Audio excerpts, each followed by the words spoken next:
اعوذ باللہ من الشیطان اللعین الرجیم، بسم اللہ الرحمن الرحیم۔ شیطان سے انٹرویو، تصنیف رئیس الواعظین سید کرار حسین تابسرا، ترتیب و تنظیم سید حسین جعفر وہب، فیضان جعفر علی، ناشر طوبائے محبت۔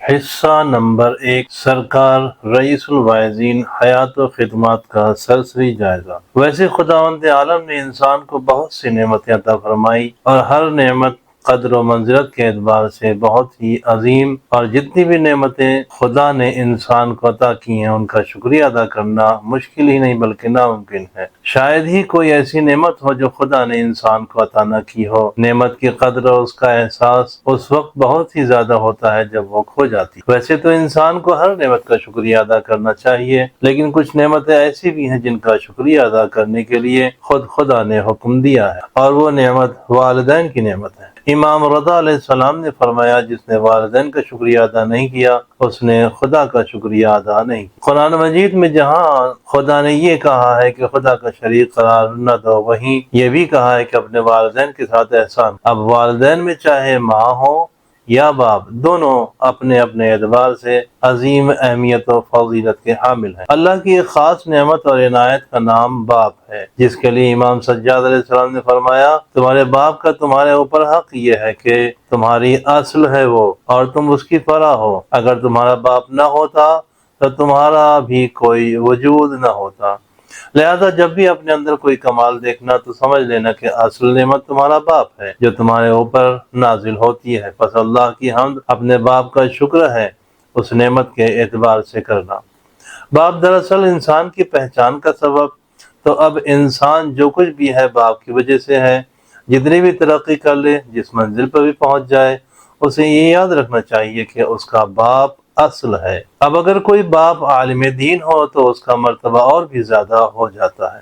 خدا کا جتنا بھی شکریہ ادا کروں کم ہے، اس نے ایسا باپ عطا فرمایا جو عالم دین اور خادم اہل بیت علیہ السلام بھی تھے۔ اگر آج میں جو کچھ بھی ہوں اسی شفیق اور مہربان باپ کی وجہ سے ہوں۔ ایسا باپ جس کی شفقتیں، مہربانیاں، محبتیں آج بھی یاد آتی ہیں۔ والد محترم کی پوری زندگی خدمت دین میں گزر گئی۔ والد علام سرکار رئیس الواعظین مولانا سید کرار حسین رضوی واعظ تابسرا کی پوری زندگی خدمت دین میں گزری۔ ان کی زندگی کا سرسری مطالعہ کرنے والا بھی یہ بات بے دھڑک کہہ سکتا ہے کہ انہوں نے اپنی زندگی کا ہر لمحہ خدمت دین اور خدمت خلق کے لیے وقف کر دیا تھا۔ وہ اسی جذبے کے تحت دور دراز علاقوں کا سفر کرنے سے بھی دریغ نہیں فرماتے تھے۔ جہاں موقع ملتا اپنی صحت و حالت کی پرواہ کیے بغیر وہاں پہنچ جاتے اور اپنی ہر ممکن کوشش کرتے کہ جس طرح ممکن ہو دین مبین اسلام کی تبلیغ و اشاعت کی جائے۔ قلم ہو یا زبان، آپ نے ہر طریقے سے حقیقی دین کی تبلیغ کی، اس میں نمایاں نقوش چھوڑے ہیں۔ ظاہر ہے اس مجاہد فی سبیل اللہ کی حیات و خدمات سے آشنائی ہم جیسے آنے والی نسلوں کے لیے مشعل راہ کی حیثیت رکھتی ہے۔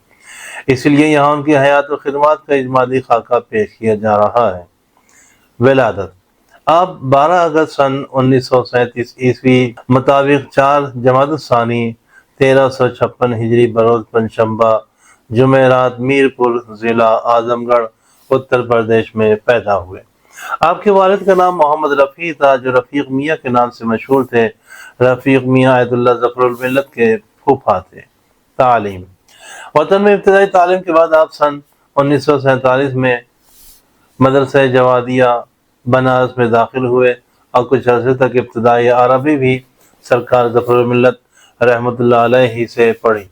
فخر الافاضل کرنے کے بعد آپ مدرسہ الواعظین لکھنؤ میں داخل ہوئے۔ وہاں کی تعلیم مکمل کرنے کے بعد آپ نے کئی سال تک مدرسہ الواعظین کی طرف سے تبلیغ خدمات انجام دی۔ پھر اپنے طور پر خطابت کے لیے ہندوستان کے مختلف شہروں کے ساتھ ساتھ بیرونی ممالک بھی جاتے۔ آپ کا وطن میرپور تھا، لیکن وہاں سے آمد و رفت میں بے حد دشواریاں ہوتی تھیں، اس لیے آپ نے سید واڑہ محمد آباد گوہنا میں سکونت اختیار کی۔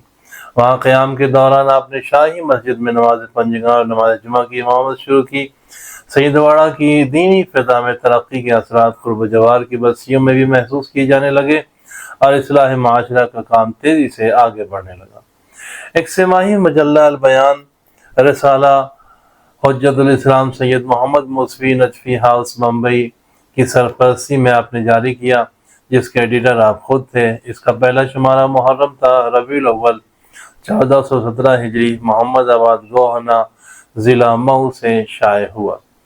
اس کے مضامین اہل علم کے نزدیک قابل قدر ہوتے تھے۔ اخبار تنظیم المکاتب۔ جب تنظیم المکاتب کا 15 روزہ اخبار جاری ہوا تو ایک عرصے تک مولانا کرار حسین اس کے ایڈیٹر رہے۔ جب سن 1955 میں آپ نے ذاکری شروع کی تو اس وقت کے مقبول رجحان کو سامنے رکھتے ہوئے مناظرانہ انداز بیان اختیار کیا۔ ایک عرصے تک اس صلاح کے ذریعے دینی عقائد و اصول کو ذہنوں میں راسخ کیا۔ اس کے بعد خطیب اعظم سید غلام عسکری کی دوستی کے فیض سے تبلیغی اور اصلاحی انداز بیان اپنایا۔ اس حوالے سے مرکزی مقامات پر تبلیغی مجالس کا انعقاد کرایا، مساجد میں نماز جماعت کی بنیاد رکھی، دینی مکاتب کا قیام عمل میں آیا، سماجی اور معاشرتی پروگراموں میں اصلاح رسوم کی بنیاد ڈالی۔ آپ کی ذاکری کے مشہور واقعات میں مبارک پور کا تاریخی مناظرہ، احمد آباد گجرات کی سالانہ مجالس اور نوادہ چاندپور اعظم گڑھ میں شیعیت کی شجرکاری شامل ہے۔ آپ کی تقاریر اہل سنت میں بھی مقبول تھیں، چنانچہ سیرت النبی و میلاد النبی صلی اللہ علیہ وآلہ وسلم کے جلسہ جات میں اکثر آپ کو دعوت دی جاتی۔ آپ کی ذاکری سن 1955 میں شروع ہوئی تھی، نیز تحریری خدمات کا سلسلہ سن 1962 میں شروع ہوا، جب آپ نے غلام محمد جیلانی کی کتاب بھائی بھائی کا جواب حابیل و قابیل لکھی۔ یہ آپ کی طالب علمی کا آخری زمانہ تھا۔ آپ کی تحریر تقریر کی چاشنی کا راز آپ کے اس اسلوب میں پنہا تھا جس کے آپ خود ہی موجد تھے اور شاید خاتم بھی۔ تصانیف۔ زمانے طالب علمی ہی سے آپ کے مضامین رسالہ الجواد بنارس، الواعظ لکھنؤ اور دیگر قومی اخبارات و رسائل میں شائع ہوتے رہتے تھے، لیکن مستقل تصانیف آپ کی حسب ذیل ہیں۔ ملکۃ العرب حضرت خدیجہ بنت خویلد کی مفصل سوانح حیات۔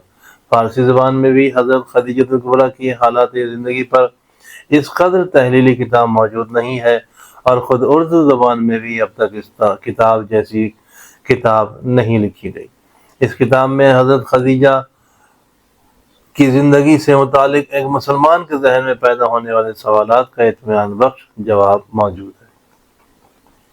ام المومنین حضرت عائشہ، حابیل قابیل، نور و نار، سازش، واقعہ قرطاس پر بحث، مجرم بجواب انکشاف حقیقت، تاریخ الشیعہ، دلیل ازا، باغی، باغ فدق پر مفصل بحث، ولی اللہ، نماز، قرآن و عطرت کے آئینے میں، تحفہ غدیر، فلسفہ دعا، لکھنؤ میں خطاب کیا ہوا خمسہ مجالس۔ خطیب اعظم مولانا سید غلام عسکری رحمۃ اللہ علیہ کے حالات میں ادارہ تنظیم المکاتب کی تاسیس کا حال لکھا گیا ہے۔ یہاں اتنا لکھنا ضروری ہے کہ خطیب اعظم نے مولانا کرار حسین کے ساتھ دینے کے وعدے کے بعد ہی تنظیم المکاتب کے قیام کے لیے استخارہ کیا، اور 15 جمادی الاول 1388 مطابق 11 اگست 1968 عیسوی کو جو پہلی کمیٹی بنی اس میں خطیب اعظم سیکریٹری اور مولانا کرار حسین جوائنٹ سیکریٹری منتخب ہوئے۔ خطیب اعظم کی وفات کے بعد آپ سیکریٹری ہو گئے۔ مولانا سعادت حسین نے جب صدارت چھوڑی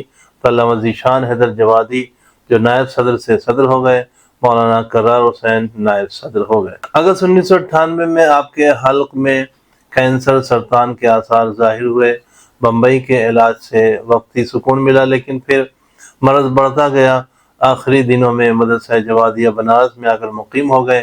علاج کا سلسلہ جاری رہا۔ آخرکار وہیں 20 ذی الحجہ 1420 ہجری بمطابق 27 مارچ سن 2000 عیسوی کو آپ نے رحلت فرمائی۔ جنازہ محمد آباد گوہنا لے جایا گیا، جہاں 21 ذی الحجہ کو مولانا سید شمیم الحسن نے نماز جنازہ پڑھائی اور آپ کو گھر کے نزدیک صدر امام باڑہ میں سپرد خاک کر دی۔ زیر نظر کتاب شیطان سے انٹرویو رئیس الواعظین کا ایک دلچسپ مضمون ہے جو سن 1965-66 میں ماہانہ الجواد بنارس سے قسوار شائع ہوا تھا۔